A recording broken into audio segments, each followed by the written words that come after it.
Hello friends, इस बात का हम लोग को हमेशा ख्याल रखना चाहिए कि जीत हमेशा सच्चाई की होती है।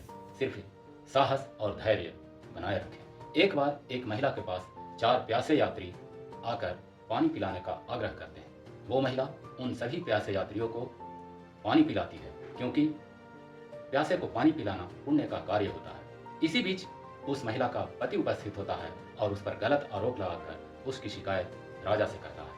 राजा उस महिला को राज दरबार में उपस्थित होने का आदेश जारी करते हैं। महिला अपने पति के साथ राज दरबार में उपस्थित होती है।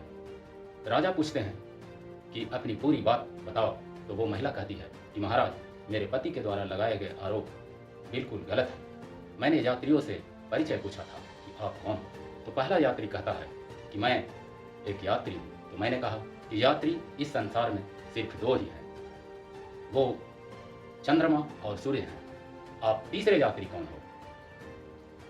दूसरा व्यक्ति कहता है कि मैं गरीब हूं। तो मैंने कहा कि गरीब भी इस संसार में सिर्फ 2 ही हैं, वो गाय और बहू होती है। आप तीसरे गरीब कैसे हो गए। तीसरा व्यक्ति कहता है कि मैं गंवार हूं। तो मैंने कहा कि गंवार भी इस संसार में सिर्फ 2 ही हैं, और वो है भोजन और पानी। आप तीसरे गंवार कैसे हो गए।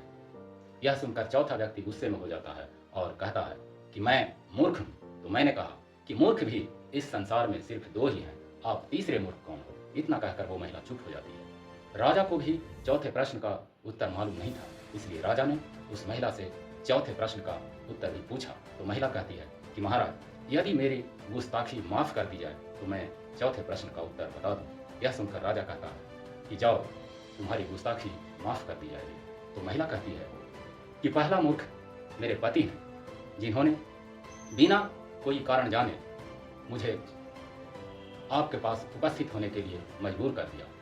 और दूसरे मूर्ख आप हैं, जिन्होंने बिना किसी प्रकार के स्पष्टीकरण के भरी राज दरबार में मुझे उपस्थित होने का आदेश जारी किया।